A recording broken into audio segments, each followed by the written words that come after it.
Kajingpule na kashithi beningkong u Paulus pukhu siya ki Kristan hakorin, kalenong kapasan katkhod iway hadu pram. Labna menta kumne badan kajing ya shong sang, habdeng jumpi kaba julam, wat habdeng kiriu perthei, hana ba ubriu u ya shong bat katnga ukpa jungu. Tajar kataru piralek mende smobha, ha kajaka ban kuslai ban wengno ya uriu klemrain.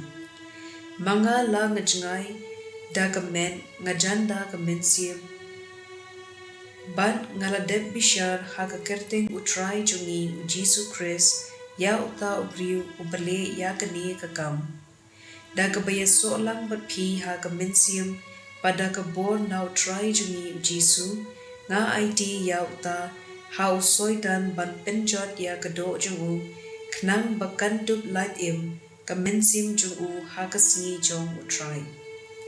Kane ka jingso meng jumpi ka long ka ba ijli.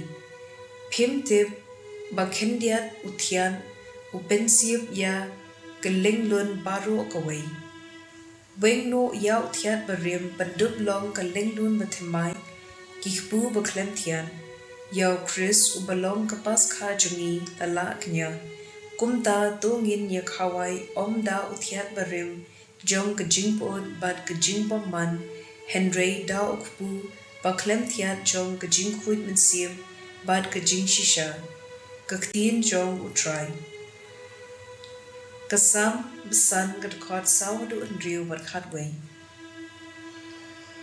Mem long u Blei u bas ngubha ya ke jingpom man kiba ker Kim shlan hakmat jume, me ijli ya ki riu paman, me pindu ya ki bakren lamner, utrai u ijli ya ki riu thong, bat ya ki bat rangsnam, Henry kin sharkmen ki to baro ki bari hame, kin risa shijunam, do yada ya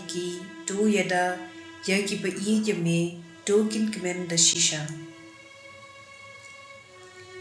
Ka gospel kat kum u Lucas bukhuit lenong ka Henriu kad khot Henriu hadu khatway hakaway pat ka sabat u Jesu u lecha ka sinagog ban u lahikai ladan hangta way u briu u babang yap ka kti ka mon kistan an bat ki pharisi kilawat dong ban kinno sniu ya u Jesu kumta kila thap dengong ban yo I lada un penkoit ha ka sabat Henry Jesu ratib ya gijing perkhat chungki bat ulaong hauta ubriu ubapang yab kakti do yeng bat ale hang ne hakman udau briu lakhi bat la yeng hangta teu Jesu ulaong haki gagilli yapi ka ain kasha bangin le ayu ha kasaban banne bha ne ban ne sniu ban pen im ya gijing im ubriu ne ban penjot yaka Ula pet saudong yaki paro nangta ula ong hauta ubriu.